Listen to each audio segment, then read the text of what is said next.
اللهم انفعنا بما علمتنا وعلمنا ما ينفعنا وزدنا علما يا فتاح افتح لنا بابك واجعلنا من جملة بابك برحمتك يا أرحم الراحمين.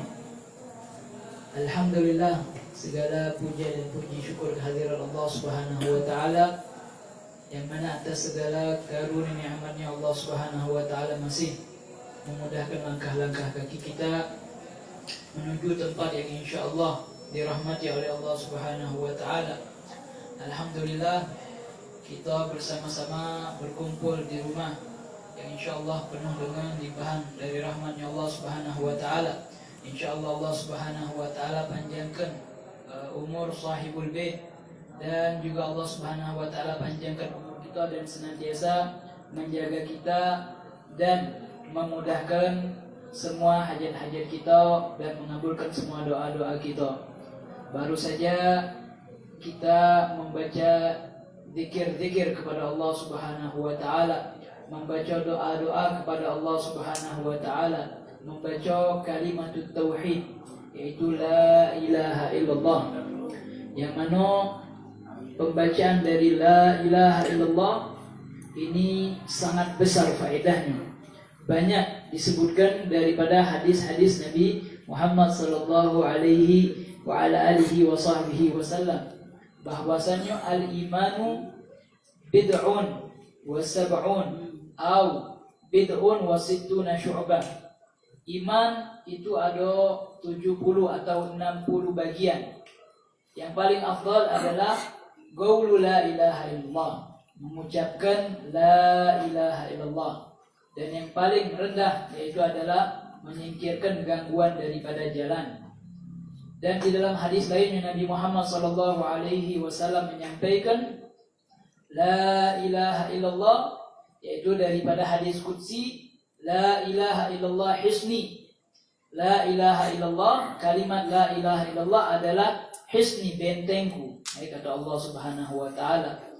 Faman dakhala hisni amina min adabi. Siapa orang yang masuk di dalam bentengku, bentengnya Allah Subhanahu wa taala, amina min adabi, maka orang tersebut akan aman daripada adabku, yaitu adabnya Allah Subhanahu wa ta'ala. InsyaAllah kita senantiasa dilantunkan dengan kalimat la ilaha illallah, dan kita diwafatkan juga dalam kalimat la ilaha illallah.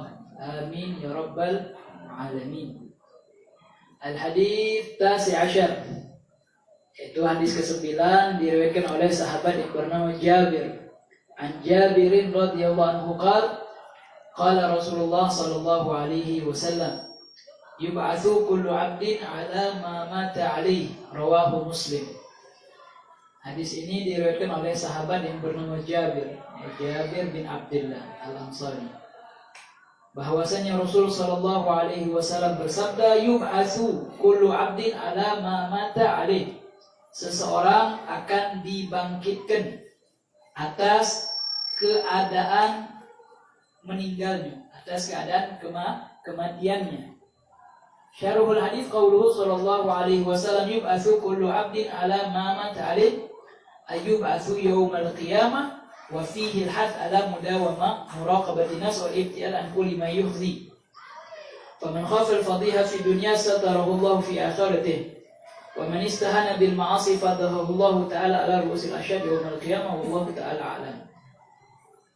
Di dalam hadis ini memotivasi kita agar senantiasa mengisi waktu hidup kita ini untuk dalam kebaikan-kebaikan, ketaatan-ketaatan kepada Allah Subhanahu wa taala, dan menjauh semaksimal mungkin dari hal-hal yang buruk, hal-hal maksiat kepada Allah Subhanahu wa taala. Kenapa? Karena dari kebiasaan inilah seseorang akan diwafatkan. An-nas matu ala ma asyu alaih. Seseorang akan meninggal, akan mati dalam keadaan atau kebiasaan dia hidupnya. Wa yub'atsu 'ala ma mata 'alaih, dan dia akan dibangkitkan bagaimana keadaan dia matinya. Makanya tadi kita dengar dari Al-Habib Sayyidul Hamidun Nagib di dalam haul tadi, daripada orang yang senantiasa ketika hidupnya melakukan hal-hal baik, senantiasa melakukan hal-hal baik, maka dia akan dimatikan dalam hal baik tadi. Ketika dia senantiasa hobi berdakwah kepada Allah Subhanahu wa taala, maka ia akan diwafatkan oleh Allah Subhanahu wa taala dalam keadaan berdakwah. Wong yang hobi salat, tidak pernah tinggal salat. Salat itu menjadi kehobiannya, lezat, nikmat. Maka insya Allah dia akan meninggal dalam keadaan salat. Naudzubillah kebalikannya, wong yang kehobiannya itu adalah maksiat kepada Allah Subhanahu wa taala, maka dia akan apa? Akan meninggal dalam keadaan maksiat. Bahkan suatu hobi misalnya wong yang hobi dengan bola, hobi dia bola, tidak pernah dia ingin tinggal dari bola, meninggalnya dalam keadaan main bola saking hobinya tadi. Wong yang lagi petinju, saking hobinya dia petinju, matinya dalam keadaan melok lagi tinju. Naudzubillah min dzalik. Angkonya kita harus memperhatikan bagaimana kehidupan kita ini, bagaimana kebiasaan kita ini, dan kita menjaga diri kita agar meninggal dalam keadaan yang baik. Ya Allah bihusnil khatimah. Senantiasa kita berdoa kepada Allah agar diwafatkan dalam keadaan yang husnul khatimah. Diceritakan tadi juga bahwasanya ada ulama yang bernama Abu Zur'ah, Abu Zur'ah, ulama ahlul hadis.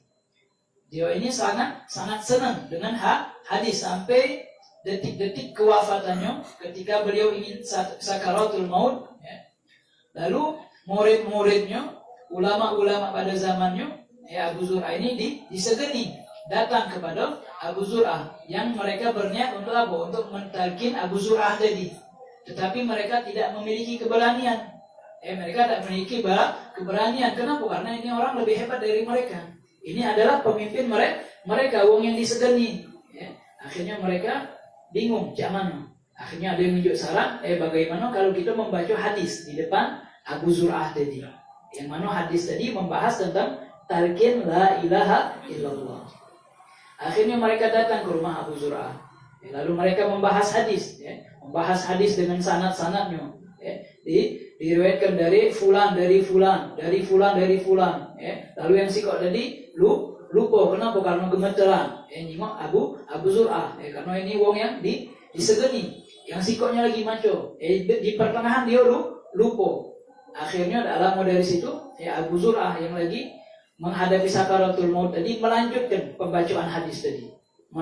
Melanjutkan pembacaan hadis tadi sampai akhirnya beliau bilang hadis, sebuah hadisnya Nabi Muhammad SAW. Qala Rasulullah sallallahu alaihi wasallam, "Man kana akhiru kalamihi fid dunya la ilaha illallah." Meninggal beliau. Meninggal. Yang mana hadis itu kalau kelanjutannya, "Man kana akhiru kalamihi la ilaha illallah dakhalal jannah." Siapa yang orang di dalam akhir kalamnya mengucapkan la ilaha illallah, maka apa? Dakhalal jannah, akan masuk syurga. Akhirnya wong yang ada di sekitar beliau apa? Dakhalal jannah, masuk syurga. Begitu juga yang dialami oleh Al-Habib Muhammad bin Abdullah bin Idrus bin Syahab, Muhammad bin Alwi bin Abdullah bin Idrus bin Syahab, yang kita dengar juga dari Habib Hamidun Nagib. Anda juga pernah dengar dari salah satu guru di Hauta, Ustaz Karim, pernah juga cerita ini. Jadi memang benar kejadian, yaitu ketika haulnya Al Habib Abdullah bin Husain bin Zahir, itu Habib Muhammad lagi mentalkin zikir, ada yang bilang lagi ceramah, lagi itu membaca qala Rasulullah sallallahu alaihi wasallam, lagi ceramah. Man kana akhiru kalamihi la ilaha illallah, berhenti. Tak tahunya apa? Wafat ketika ngomong la ilaha illallah. Akhirnya ngomong yang di samping bilang dakhalal jannah. Ini nikmat. Sesuai dengan hadis tadi.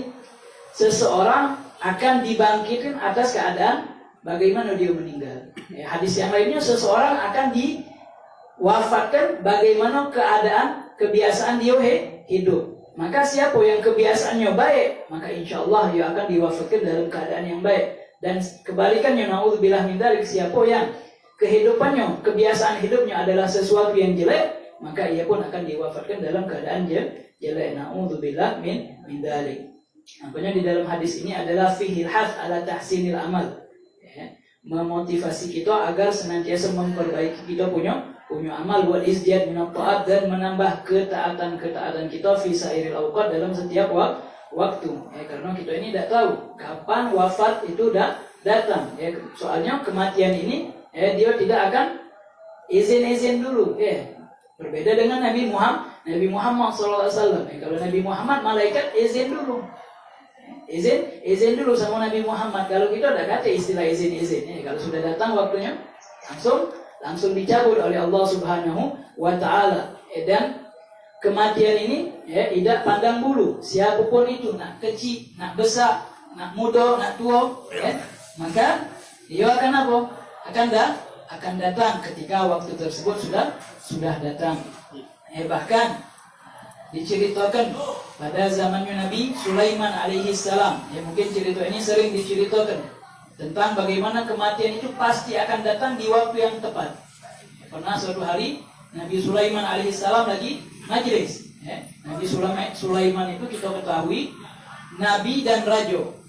Bahkan tidak terkumpul nabi dan raja kecuali siapa? Nabi Sulaiman alaihissalam. Nabi, raja, rayo.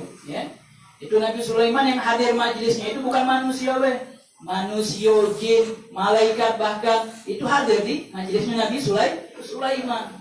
Nah, ketika Nabi Sulaiman alaihissalam ngadu ke majlis, ada seseorang di antara majlis tadi dekat sama Nabi Sulaiman alaihissalam duduk.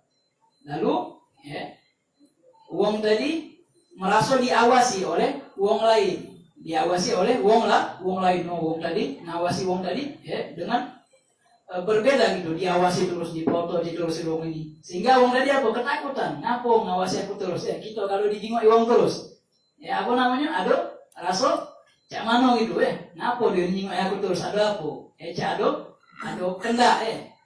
Lalu akhirnya setelah selesai daripada majelis, wong tadi datang kepada Nabi Sulaiman alaihissalam. Wahai Nabi Sulaiman, aku tadi ketika majelis tadi, aku melihat ada seseorang yang mana wong tadi ngototi aku terus, nyingok aku terus, sehingga aku nih cemas. Ngapa wong tadi? Seperti dia tuh nak melakukan hal yang tidak baik kepada aku. Lalu kata Nabi Sulaiman, macam mana ciri-cirinya? Jadi disebutkan ciri-cirinya ini. Oh, tahu tak kau siapa itu? Itu malaikat maut. Siapa? Malaikat maut. Malaikat maut hadir di majelisnya Nabi Sulaiman. Kalau yang uduha syahrun wa rawahuha syahr, yang mana kecepatannya itu kecepatan sebulan. Kecepatan anginnya itu seperti perjalanan sebulan. Just langsung nyampe. Wong tadi tiba-tiba langsung ada di India. Dan lama dari situ wong lain lagi datang yang melotot datang kepada Nabi Sulaiman alaihissalam. Lalu wong tadi ngomong sama Nabi Sulaiman, wahai Nabi Sulaiman, aku nih heran, kata malaikat maut tadi. Kenapa heran? Aku tadi nyingok ada wong tadi. Wong tadi duduk di catatan, tempatnya bukan di sini. Nah, di mana tempatnya? Di India sana. Tempatnya di India. Dikit lagi waktunya datang. Oh, sekarang dia sudah di India. Akhirnya malaikat mau tadi, nah sudah. Ahlan wa sahlan. Artinya apa? Ketika waktu ajal sudah datang, itu tidak bakal mundur, tidak bakal maju. La yastakhiruna sa'atan wa la yastaqdimun. Apapun sebabnya, apapun kejadiannya, kalau waktu sudah datang, maka akan datang. Walau